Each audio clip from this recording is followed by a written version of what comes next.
ఢిల్లీ పీఠం చూపు ఇప్పుడు తెలంగాణ పైనే పడింది. కేంద్ర పార్టీ కార్యవర్గంలో ఆశించిన స్థాయి పదవులు దక్కకపోయినా మోదీ 3.0 క్యాబినెట్లో తెలంగాణకు ఊహించని ప్రాధాన్యత లభించబోతోందా? ఉత్తర దక్షిణ తెలంగాణలను కవర్ చేస్తూ బీసీ రెడ్డి సామాజిక వర్గాలను సమతుల్యం చేస్తూ బీజేపీ వేస్తున్న ఆ బిగ్ పొలిటికల్ స్కెచ్ ఏంటి? దేశవ్యాప్తంగా రాజకీయం ఒక ఎత్తైతే తెలంగాణలో కమలదళం వేస్తున్న వ్యూహాత్మక అడుగులు ఇప్పుడు రాజకీయ వర్గాల్లో తీవ్ర చర్చనీయాంశంగా మారాయి. ఇటీవల ప్రకటించిన బీజేపీ జాతీయ కార్యవర్గం లేదా కమిటీల్లో తెలంగాణ నాయకులకు ఆశించిన స్థాయిలో ప్రాతినిధ్యం దక్కలేదనే టాక్ నడుస్తున్నప్పటికీ కేంద్ర మంత్రివర్గం విస్తరణలో మాత్రం తెలంగాణకు అత్యంత ప్రాధాన్యత ఇవ్వబోతున్నట్లు గట్టి సమాచారం వినిపిస్తోంది. ముఖ్యంగా ఇద్దరు బలమైన నేతలు ఈటెల రాజేందర్, డీకే అరుణలను కేంద్ర కేబినెట్లోకి తీసుకోబోతున్నారనే వార్త ఇప్పుడు హాట్ టాపిక్గా మారింది. ఈ నిర్ణయం వెనుక బీజేపీ అధిష్టానం వద్ద ఉన్న మాస్టర్ ప్లాన్ ఏంటో ఒకసారి విశ్లేషిస్తే, ముందుగా ఉత్తర తెలంగాణ నుంచి బీసీ వర్గానికి చెందిన ఈటెల రాజేందర్ తెలంగాణ జనాభాలో అత్యధికంగా ఉన్నటువంటి ముదిరాజు సామాజిక వర్గానికి చెందిన వ్యక్తి. ఆయన సుదీర్ఘ రాజకీయ అనుభవం ఉన్న నాయకుడు. ఉత్తర తెలంగాణకు చెందిన ఈయనకు కరీంనగర్, వరంగల్, ఆదిలాబాద్, నిజామాబాద్ జిల్లాల్లో ఈయన తెలియని వారు ఉన్నారు. ఉత్తర తెలంగాణ వ్యాప్తంగా ఈటెలకు సొంత క్యాడర్, ప్రజాదరణ ఉన్నాయి.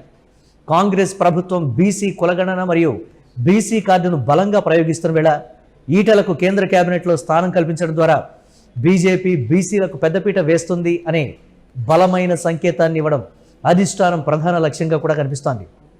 అలాగే డీకే అరుణ విషయానికి వస్తే, దక్షిణ తెలంగాణలో ముఖ్యంగా రెడ్డి సామాజిక కోణంలో పాటు మహిళా సెంటిమెంట్ ఆమెకు సానుకూలమైనటువంటి అంశాలు.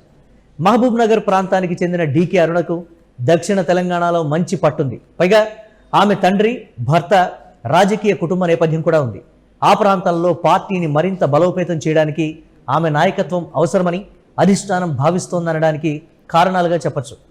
ప్రస్తుతం అధికారంలో ఉన్న కాంగ్రెస్ ప్రభుత్వానికి రెడ్డి సామాజిక వర్గం అండగా ఉందన్న వాదనలు ఉన్నాయి.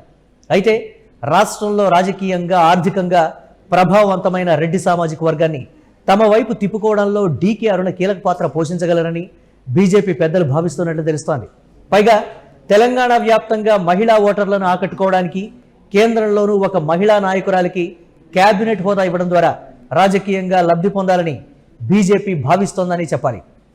అయితే మొత్తానికి కేంద్ర కార్యవర్గంలో పదవులు రాక అసంతృప్తిగా ఉన్న నేతలను బుజ్జగించడమే కాకుండా రాబోయే అసెంబ్లీ, స్థానిక సంస్థల ఎన్నికలను దృష్టిలో ఉంచుకొని బీజేపీ అధిష్టానం ఈ మాస్టర్ స్ట్రోక్ ఇస్తోంది.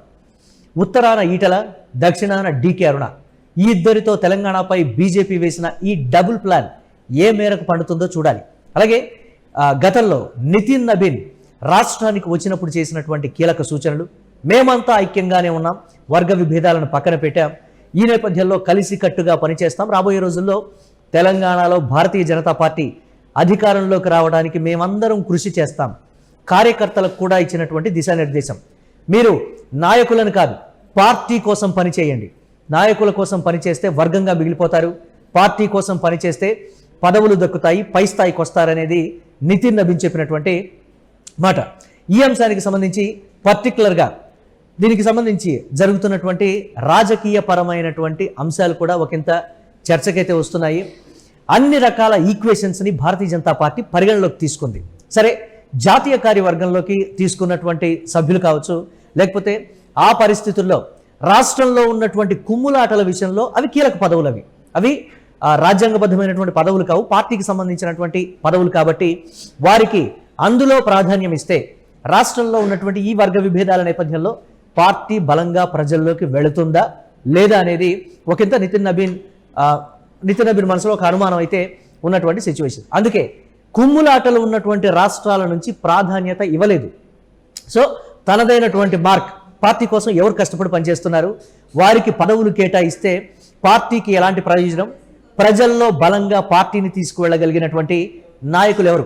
తెలంగాణలో గత కొన్ని రోజులుగా మనం చూస్తూ ఉన్నాం, రాజకీయ వర్గ విభేదాలు కావచ్చు, గ్రూపులు మెయింటైన్ చేస్తూ ఉండడం కావచ్చు, పార్టీలోని ఒక వర్గం ఒక నాయకుడి మీద ఫ్లెక్సీలు వేసి మీరు ఉన్నా లేకపోయినా ఒకటే, మీరుంటే ఇంకా ఇబ్బంది అనేటువంటి రీతిలో వెలిసినటువంటి ఫ్లెక్సీలు, ఇవన్నీ కూడా భారతీయ జనతా పార్టీ అధిష్టానానికి తలనొప్పిగా మారింది.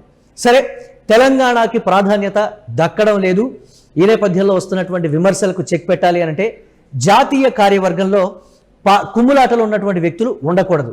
అలాగే పదవుల విషయంలో తెలంగాణకు అన్యాయం చేయలేదనేటువంటి ఒక సంకేతాన్ని భారతీయ జనతా పార్టీ తెలంగాణకు ఇవ్వడానికి కావచ్చు, రాబోయే రోజుల్లో జిహెచ్ఎంసీ ఎన్నికల్లో పర్టికులర్గా పట్టున్నటువంటి చరిష్మా ఉన్నటువంటి నాయకుల్ని కేంద్ర స్థాయిలో పదవుల్లో నియమిస్తే, ఈ నేపథ్యంలో రాజ్యాంగబద్ధమైనటువంటి పదవుల్లో నియమిస్తే దీనికి సంబంధించి తెలంగాణలో వచ్చే ఎన్నికల్లో పాగా వేయొచ్చు.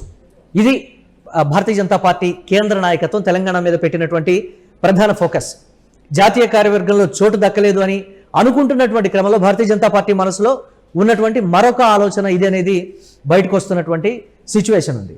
సో ఆ పదవుల్లో, పార్టీకి సంబంధించిన పదవుల్లో ప్రాధాన్యత దక్కకపోయినా కేంద్ర మంత్రివర్గ స్థాయిలో పదవులు తెలంగాణకు దక్కబోతున్నాయి.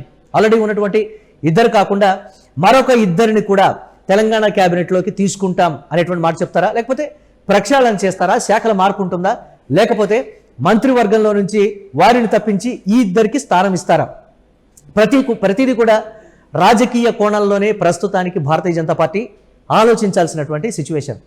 గత ఎన్నికలకి, మొన్న జరిగిన ఎన్నికలకి మారినటువంటి ఓటు బ్యాంకు కావచ్చు, పెరిగినటువంటి ఎంపీ సీట్లు, ఎమ్మెల్యే సీట్లు కావచ్చు, వీటన్నిటిని బేరీజు వేసుకొని ఇంకా పక్కాగా ప్లాన్ చేస్తే మాత్రం డెఫినెట్గా మనం ముందుకు వెళ్ళగలం అనేటువంటి కోణంలోనే భారతీయ జనతా పార్టీ జాతీయ నాయకత్వం ఆలోచిస్తోంది. ఇది పర్టికులర్గా వినిపిస్తున్నటువంటి మాట. అదేవిధంగా తెలంగాణ భారతీయ జనతా పార్టీ శాఖలు ఇటీవల చోటు చేసుకుంటున్నటువంటి పరిణామాలు, అలాగే అధ్యక్ష మార్పు కూడా ఒకంత చర్చనీయాంశమైనటువంటి సిచ్యువేషన్ ఉంది. మరి రామచంద్రరావుని కంటిన్యూ చేస్తారా, లేకపోతే పార్టీని బలంగా ప్రజల్లోకి రాబోయే రోజుల్లో తీసుకువెళ్ళాలి కాబట్టి మరేదైనా ఎవరి పేరునైనా పరిశీలిస్తారా? ఇలాంటి అనుమానాలు కూడా ఉన్నాయి. మొత్తం మీద అయితే తెలంగాణ భారతీయ జనతా పార్టీ నేతలకు కేంద్ర నాయకత్వం అంటే కేంద్ర స్థాయిలో ఒక మంచి పదవులు అనేవి దక్కబోతున్నాయి. ఈటల రాజేందర్ కావచ్చు, అలాగే డీకే అరుణ్ కావచ్చు. రెండు సామాజిక వర్గాల్ని, రెండు రాజకీయపరమైనటువంటి అంశాలని బేరీజు వేసుకొని ఒక మంచి నిర్ణయంతో తెలంగాణ ప్రజల్లో భారతీయ జనతా పార్టీ తెలంగాణ ప్రజలకి ఏ స్థాయిలో పదవుల్ని కేటాయిస్తుంది, అలాగే వారిని ఏ స్థాయిలో ప్రాధాన్యంగా స్వీకరిస్తుంది అనేది కూడా ప్రధానంగా ఈ ఒక్క స్టెప్తో అర్థమైపోతున్నటువంటి సిచ్యువేషన్. సామాజిక వర్గాల్ని ఏ విధంగా గ్రాబ్ చేయాలి, జిహెచ్ఎంసీ ఎన్నికలు కావచ్చు, లేకపోతే రాబోయే ఎన్నికల నాటికి పూర్తి స్థాయిలో క్యాడర్ని సమాయత్తం చేయాలి అని అంటే ఈ స్థాయిలో పదవులు కేటాయించక తప్పదు. ఇది భారతీయ జనతా పార్టీ అధిష్టానం తీసుకున్నటువంటి కీలక నిర్ణయం. మరి చూడాలి ఏ విధంగా పొలిటికల్ స్టెప్స్ ఉండబోతున్నాయి భారతీయ జనతా పార్టీది అనేది వేచి చూడాల్సిందే.